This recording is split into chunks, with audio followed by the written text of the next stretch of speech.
যেতিয়া এটা ইনষ্টিটিউচনৰ গোটেই কৰ্ম ব্যৱস্থাটোক পৰ্যবেক্ষণ কৰা যায় সদায় এটা বস্তুৱে চাব লাগিব মেনেজমেণ্ট অফ দ্য ইনষ্টিটিউট সেই মেনেজমেণ্টটো হয় চৰকাৰী নতুবা ব্যক্তিগত মেনেজমেণ্ট অফ দ্য ইনষ্টিটিউট যদি ষ্ট্ৰিক্ট নহয় মেনেজমেণ্ট অফ দ্য ইনষ্টিটিউট যদি একাউণ্টেবল নহয় তেওঁলোকৰ যদি একাউণ্টেবিলিটি নাথাকে তেওঁলোকৰ যদি এটা বস্তু মনিটৰিং এটা ষ্ট্ৰিক্ট মনিটৰিং ব্যৱস্থাটো নাথাকে এনেকুৱা নহয় যে ব্যক্তিগত খণ্ড হ'ল বুলিয়ে সকলোৱে কামটো ভালকৈ কৰিব মানুহৰ দুটা কথা আছে এটা হৈছে ডিউটি আৰু এটা হৈছে ৰেছপনচিবিলিটি আপোনাৰ কৰ্তব্যৰ দায়িত্ব আপুনি কৰ্তব্যক দায়িত্বলৈ যেতিয়ালৈকে ৰূপান্তৰিত কৰিব নোৱাৰে তেতিয়া এটা ব্যৱস্থাই কেতিয়াও 100% ফলপ্ৰসূ বা আপোনাৰ সম্পূৰ্ণতাত কেতিয়াও নাপায় এতিয়া আমি ব্যক্তিগত খণ্ডৰ বিদ্যালয়লৈ যাব বুলি আশংকা কৰিছোঁ অৰ্থাৎ ব্যক্তিগত খণ্ডৰ মেনেজমেণ্ট ভাল চৰকাৰী খণ্ডৰ মেনেজমেণ্ট বেয়া প্ৰথম মই ভুলটো কিন্তু ইয়াতে দেখোঁ আমাৰ চৰকাৰী শিক্ষা ব্যৱস্থাটোত যিসকল মানুহে কাম কৰি আছে এতিয়া মানে গোটেইসকলে যিসকলে কাম কৰি আছে এই মানুহখিনি প্ৰথম একাউণ্টেবল কৰিব লাগিছিল ইজনৰ ওপৰত সিজন একাউণ্টেবল শিক্ষকজনৰ ওপৰত হেডমাষ্টাৰজন একাউণ্টেবল হেডমাষ্টাৰজনৰ ওপৰত ইনস্পেক্টৰ অফ স্কুলজন একাউণ্টেবল তেওঁৰ ওপৰত ডেপুটি কমিশ্যনাৰজন তেওঁ ডেপুটি কমিশ্যনাৰজনৰ ওচৰত একাউণ্টেবল ডেপুটি কমিশ্যনাৰজন তেনেকৈ শিক্ষামন্ত্ৰীৰ ওচৰত একাউণ্টেবল এই গোটেই ব্যৱস্থাটো আমাৰ ষ্ট্ৰিক্ট নহয় কাৰণে আজিৰ এই দুৰৱস্থাটো এই অৱস্থাটো পাইছেই মোৰ মনে কোৱা কথা মোৰ হিচাপত কোৱা কথা প্ৰথম কথা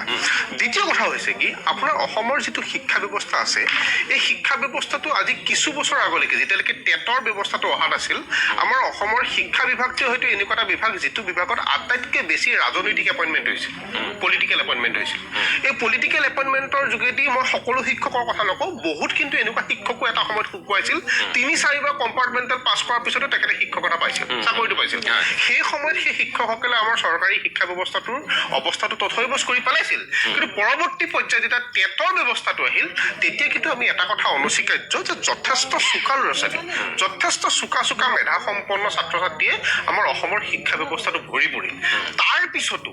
আমি সেই ইমান চোকা ল'ৰা ছোৱালীখিনিয়ে গোটেই অসমৰ শিক্ষা ব্যৱস্থাটো ভৰি পৰাৰ পিছতো আমি শিক্ষা ব্যৱস্থাটোক কিয় সুন্দৰকৈ সজাই তুলিব পৰা নাই সুসংগঠিত কৰিব পৰা নাই এতিয়া আমি খুব ইজিলি এটা কথা কৈ দিব পাৰিছোঁ যে আমি 10 বছৰৰ পিছত অসমৰ শিক্ষা ব্যৱস্থাটো চৰকাৰী শিক্ষা ব্যৱস্থাটো বন্ধ হৈ যাব পাৰে আমি তেওঁলোকক VRS দি দিম অ'কে সেইখিনিলৈকে ঠিকে আছে VRS দি দিয়াৰ পিছত দায়িত্বকে কিন্তু যিখিনি দুখীয়া ল'ৰা ছোৱালী আছে আমাৰ যিখিনি BPL ল'ৰা ছোৱালী আছে বা নিম্ন মধ্যবিত্তৰ যিখিনি মানুহ আছে সেই মানুহখিনিয়ে নিজৰ সন্তানটোক আপোনাৰ ব্যক্তিগত খণ্ডৰ বিদ্যালয়খনত পঢ়ুৱাব পৰা তেওঁলোকৰ সামৰ্থ্যতা থাকিবনে মোৰ ঘৰৰ কাষতে এখন মানে চৰকাৰী বিদ্যালয় LP স্কুল আছে সেইখনতে আমিও পঢ়ি আহিছোঁ কিন্তু আজিৰ তাৰিখত সেই বিদ্যালয়খনত এনেকুৱা হৈছে এক শ্ৰেণীৰ যিসকল আমাৰ ট্ৰাইবেল লোক আছে তেওঁলোকে দিন হাজিৰা কৰি দিনটো চলে মেলে তেওঁলোকৰ ছাত্ৰ ছাত্ৰী ল'ৰা ছোৱালীবিলাকে সেই বিদ্যালয়খন ভৰি আছে এতিয়া প্ৰায় 60-70 মান ষ্টুডেণ্ট আছে সেই বিদ্যালয়খনত দুগৰাকী শিক্ষয়িত্ৰী হেডমাষ্টাৰনীগৰাকীয়ে মাজতে মোক কৈছে যে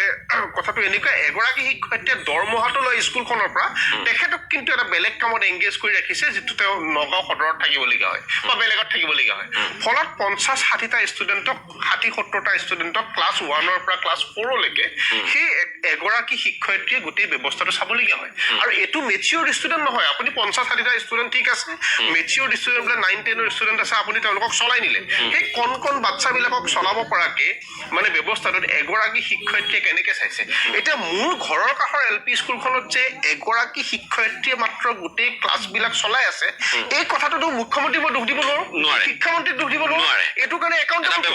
এটা ব্যৱস্থা আছে DPI আছে ইনস্পেক্টৰ অফ স্কুল আছে তেওঁলোকৰ এটা চিষ্টেম আছে তেওঁলোকে বিষয়টো মনিটৰ কৰিব লাগিছিল নে নাই আৰু শেষো হৈছে নেশ্যনেল হাই কাষৰ এখন স্কুল নেশ্যনেল হাই কাষৰ এখন স্কুলত এগৰাকী শিক্ষয়িত্ৰীয়ে 60-70টা ষ্টুডেণ্টক চম্ভালি আছে এই কথাটোৰ কাৰণে কাক একাউণ্টেবল কৰিব লাগিছিল সেই শিক্ষয়িত্ৰীগৰাকী চিষ্টেমটোৰ কাৰণে দোষী নে তাৰ কাৰণে থকা ব্যৱস্থাটো দোষী আৰু এটা কথা মই আপোনাক কৈছোঁ যে আমাৰ এই গোটেই চিষ্টেমটোত মানে আমাৰ গোটেই চিষ্টেমটোত টিচাৰ ট্ৰেইনিং আমি শিক্ষকসকলক আমি এবাৰ এপইণ্টমেণ্ট দিলোঁ ইনফ্ৰাষ্ট্ৰাকচাৰ কথা কওঁ আগতে এটা সময়ত কি আছিল ইনফ্ৰাষ্ট্ৰাকচাৰ বহুত বেয়া আছিল আৰু এতিয়া ইনফ্ৰাষ্ট্ৰাকচাৰবিলাক বহুত ভাল হৈছে গতিকে ইনফ্ৰাষ্ট্ৰাকচাৰবিলাক বহুত স্কুলত পইচা পাতিও দিছে ভাল হৈছে কিন্তু টিচাৰ ট্ৰেইনিঙৰ ব্যৱস্থা নাই টিচাৰ ট্ৰেইনিং যিমান পৰ্যাপ্ত থাকিব লাগিছিল নাই সিমানখিনি টিচাৰ ট্ৰেইনিঙৰ ব্যৱস্থা নাই আৰু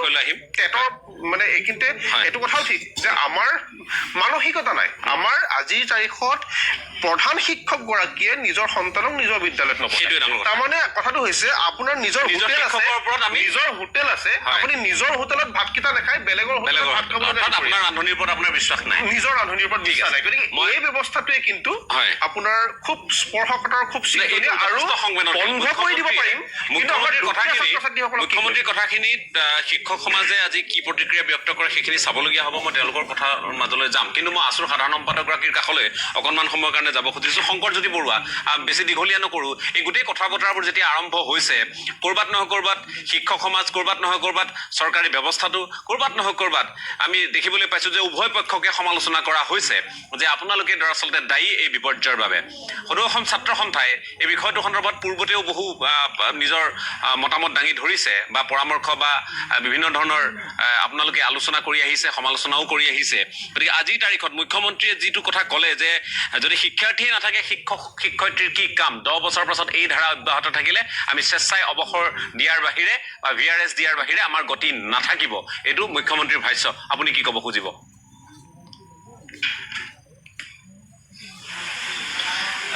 মুখ্যমন্ত্ৰীৰ এইকেইদিন যিকেইটা ভাষ্য সেই ভাষ্যকেইটাৰ পৰা এটা কথা স্পষ্ট হৈ পৰিছে যে আমি সদৌ অসম ছাত্ৰ সন্থাই বহুত দিনৰ পৰা কৈ আহিছোঁ যে চৰকাৰী বিদ্যালয়বিলাকৰ এতিয়া আচলতে শিক্ষা ব্যৱস্থাটো পয়া লগা আৰু শিক্ষা ব্যৱস্থাটো পয়া লগা হোৱাৰ কাৰণে কেইবাটাও উদ্দেশ্য আছে অভিভাৱকসকলৰ আজিকালি চৰকাৰী বিদ্যালয়ৰ প্ৰতি তেখেতসকলৰ অনীহা অহাৰ মূল কাৰণ হৈছে আন্তঃগাঁথনিৰ অভাৱ আমি চৰকাৰী বিদ্যালয়ত পঢ়া দিনৰ পৰা আমি দেখিছোঁ যে তাত আন্তঃগাঁথনিৰ অভাৱ থাকে ভালকৈ তাত পানী পৰি থাকে বহিবৰ কাৰণে এখন বেঞ্চৰ অভাৱ থাকে তাৰপিছতো কিন্তু শিক্ষা ব্যৱস্থাটো ইমান বেয়া হোৱা নাছিল আমি যেতিয়া শিক্ষা গ্ৰহণ কৰি আছিলোঁ বৰ্তমান সময়ত কিন্তু আমি এটা দেখিবলৈ পাইছোঁ যে শিক্ষকসকলৰো কিন্তু অনীহা আহিছে বিভিন্ন সময়ত আমি শিক্ষকসকলক যিহেতু সমাজৰ ঊৰ্ধত ৰাখোঁ গতিকে আমি সমালোচনা কৰিবৰ কাৰণে কেতিয়াবা বেয়া পাওঁ কিন্তু একাংশ শিক্ষকক কিন্তু আমি সমালোচনা নিশ্চিতভাৱে কৰিব লাগিব মোক এগৰাকী শিক্ষকে সদৌ অসম ছাত্ৰ সন্থাৰ দায়িত্ব গ্ৰহণ কৰোঁতে মোক কৈছিল যে তোমালোকে শিক্ষকসকলক সদায় সন্মান কৰা সেইটো জৰুৰী কিন্তু একে সময়তে কিন্তু শিক্ষকসকলক তোমালোকে সমালোচনা কৰিব লাগিব সেই কথাটো কিন্তু চাব লাগিব কাৰণ মোৰ নিজৰ চকুৰে মই প্ৰত্যক্ষ কৰিছোঁ দুলীয়াজানৰ এখন বিদ্যালয়ৰ কথা যদি মই আপোনাক আজি উল্লেখ কৰোঁ নাভুত নাচুত কাণ্ড এটা হৈছিল যে সেই চৰকাৰী বিদ্যালয়খনত পৰ্যাপ্ত পৰিমাণৰ শিক্ষাৰ্থী আছে শিক্ষক আছে আন্তঃগাঁথনিৰ কিছু অভাৱ আছে এইটো আমি মানি ল'ব লাগিব কিন্তু সেই বিদ্যালয়খনৰ পৰা 4জন ছাত্ৰক বিদ্যালয়খনৰ শিক্ষকে নিজৰ টকা খৰচ কৰি ওচৰৰ এখন জাতীয় বিদ্যালয়ত তেখেতসকলক পঢ়িবৰ কাৰণে সুবিধা কৰি দিছিল কিন্তু নামটো তেখেতসকলৰ সেই চৰকাৰী বিদ্যালয়খনৰ থাকিলে কিন্তু তেখেতসকলে ক্লাছ বা অধ্যয়নটো জাতীয় বিদ্যালয়খনত কৰিলে আৰু যেতিয়া মেট্ৰিকৰ ৰিজাল্ট আহিল তেতিয়া সেই 4জন ছাত্ৰই কোনোবাই ডিষ্টিংশ্যন পালে কোনোবাই ষ্টাৰ পালে আৰু আটাইকেইজন ছাত্ৰই প্ৰথম বিভাগত উত্তীৰ্ণ হ'ল আৰু নামটো আহিল সেই চৰকাৰী বিদ্যালয়খনৰ আৰু পঢ়িছিল তেখেতসকলে জাতীয় বিদ্যালয়ত অৰ্থাৎ তেখেতসকলে এই চৰকাৰী বিদ্যালয়ৰ শিক্ষককেইজনে সেই ছাত্ৰকেইজনক পঢ়াব নোৱাৰে এনে নিজৰ বিদ্যালয়খনত চৰকাৰে এমালগেমেট কৰি পেলাই আঁতৰাই দিয়া বা তেখেতসকলৰ ওপৰত একশ্যন লোৱাৰ ভয়ত তেখেতসকলে নিজৰ পকেটৰ পইচা খৰচ কৰি কাষৰ বিদ্যালয়খনত পঢ়াবলগীয়া হ'ল এনেকুৱা ধৰণৰ বহুত ঘটনা আছে মই যদি এটা সৰু উদাহৰণ দিওঁ আমি যেতিয়া চৰকাৰী বিদ্যালয়ত পঢ়িছিলোঁ আমাৰ প্ৰধান শিক্ষক আমি যাক হেডমাষ্টাৰ বুলি বা প্ৰধান হেড ছাৰ বুলি কওঁ প্ৰধান শিক্ষকৰ সন্তানটো কিন্তু আমাৰ লগত পঢ়িছিল আৰু আমাৰ তেতিয়া এটা আছিল যে প্ৰধান শিক্ষকৰ সন্তানজন আমাৰ বিদ্যালয়খনৰ আটাইতকৈ চোকা ল'ৰাটো আছিল অংক ছাৰৰ শিক্ষকজন আমাৰ নিজৰ বিদ্যালয়ত পঢ়িছিল অংক ছাৰৰ ল'ৰাজন অংকত আটাইতকৈ পাৰ্গত আছিল গতিকে সেই সময়ত তেনে প্ৰতিযোগিতা চলিছিল এতিয়াতো মোৰ সন্দেহ হৈছে কোনোবা প্ৰধান শিক্ষক বা কোনোবা বিষয় শিক্ষকে তেখেতসকলৰ ল'ৰা ছোৱালীক নিজৰ স্কুলত যে পঢ়ায় কিছু সংখ্যকে পঢ়ায় কিন্তু সৰহ সংখ্যকে যে নপঢ়ায় সেইটো একদম ধ্ৰুৱসত্য কথা আপুনি যদি এটা ছাৰ্ভে কৰে তেনেহ'লে এই কথাটো আপুনি দেখিবলৈ পাব এইবিলাক আচলতে কিয় হৈছে নিজৰ শিক্ষাৰ ওপৰত আচলতে সন্দেহ আছে এনে বিদ্যালয়ৰ ছাত্ৰ ছাত্ৰীসকল বা বিদ্যালয়খনত পাঠদান কৰা শিক্ষকসকলৰ ওপৰত সন্দেহ আছে যে তেখেতসকলে নিজৰ বিদ্যালয়খনত নপঢ়ায় কাষত থকা এখন ব্যক্তিগত খণ্ডৰ বিদ্যালয়ত পঢ়ায় আৰু নিজৰ ক্লাছটো এৰি বহু শিক্ষকে নিজৰ সন্তানটোক এই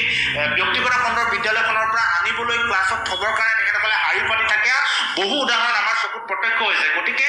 চৰকাৰী খণ্ডৰ বিদ্যালয়বিলাকৰ এনেকুৱা অৱস্থা কিন্তু সঁচাকৈ পুতৌজনক আন্তঃগাঁথনিৰ ফালৰ পৰাও চৰকাৰে বহুখিনি কাম কৰিবলগীয়া আছে আৰু এনেকুৱাকৈ যদি হৈ থাকে মুখ্যমন্ত্ৰীয়ে কোৱাৰ নিচিনা 10 বছৰৰ পিছত কিন্তু সঁচাকৈ চৰকাৰী বিদ্যালয়ত পঢ়াবৰ কাৰণে ছাত্ৰ ছাত্ৰীৰ সংখ্যা কম হ'ব এতিয়া বহু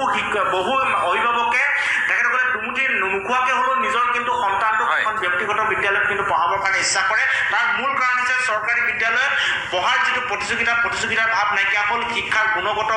বিষয়টো নাইকিয়া হৈছে আন্তঃগাঁথনিৰ অভাৱটো আছে আৰু চৰকাৰেও আচলতে শিক্ষা খণ্ড চৰকাৰী বিদ্যালয়বিলাকত তেখেতসকলে যিদৰে গুৰুত্ব দিছিল সেইদৰে গুৰুত্ব কিন্তু দিয়া ঠিক আছে শংকৰ মই আকৌ আহিম আপোনাৰ